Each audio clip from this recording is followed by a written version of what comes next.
Allah razı olsun. Rabbim inşallah bayramımızı hayırlı etsin. Sizinle çoluk çocuğunuzla beraber inşallah. Hayırlı bayramlar. Görüşürüz inşallah. Allah razı olsun. Sağ olasınız. Allah razı olsun. Sağ olasınız.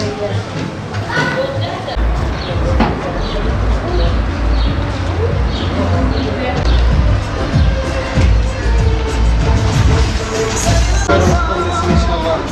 İyisiniz inşallah. Allah razı olsun, sağ olasınız. Siz de yardımcınız olsun inşallah. Çocuklarınızla beraber.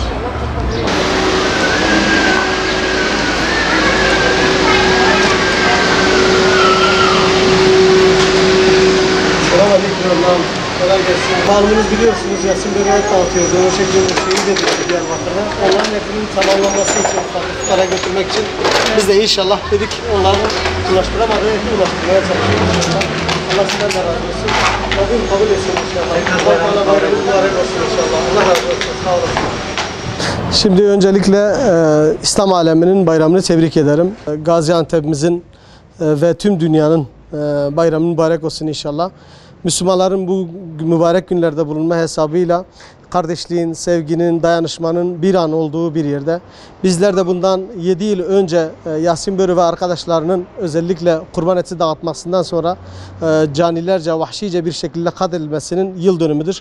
Biz de Yasin Börü ve arkadaşlarının bu güzel hareketlerini tekrar ihya etmek için, tekrar bunu yerine getirebilmek için biz de Hüdapar İl Başkanlığı olarak inşallah kurban etini fakir fukaralara dağıtıyoruz. 2014'te yapılan bu vahşi katliamda gerçekten Yasin Börü ve arkadaşlarının fakir fukaraya et dağıtmasından dolayı böyle bir vahşet yaşandı. Özellikle o günün olayını hafızamıza getirirsek gerçekten ciddi anlamda gerekirse sopalarla vurup öldürüldü. Ondan sonra 3. kattan aşağı atıldı.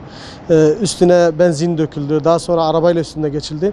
Biz Yasin Börü ve arkadaşlarının yaptığı bu güzel fiilatı, fakir fukaraya et dağıtmasını onların yerine bütün memlekette, bu memleketimizde de Gaziantep'imizde de dağıtmaya çalıştık inşallah. Fakir fukaraya onların ulaştıramadığı eti biz de burada ulaştırmaya çalıştık. Biz diyoruz ki Allah-u Teala ayet-i kerimede bulunuyor, diyor ki şehitler ölmez, sürekli onlar sağdırlar, diridirler. Biz de onların bu güzel hasletini sürekli diri tutmak, onların adına bu güzel davranışı yerine getirebilmek için Gaziantep Hüdapar İl Başkanlığı olarak fakir fukaraya et dağıttık.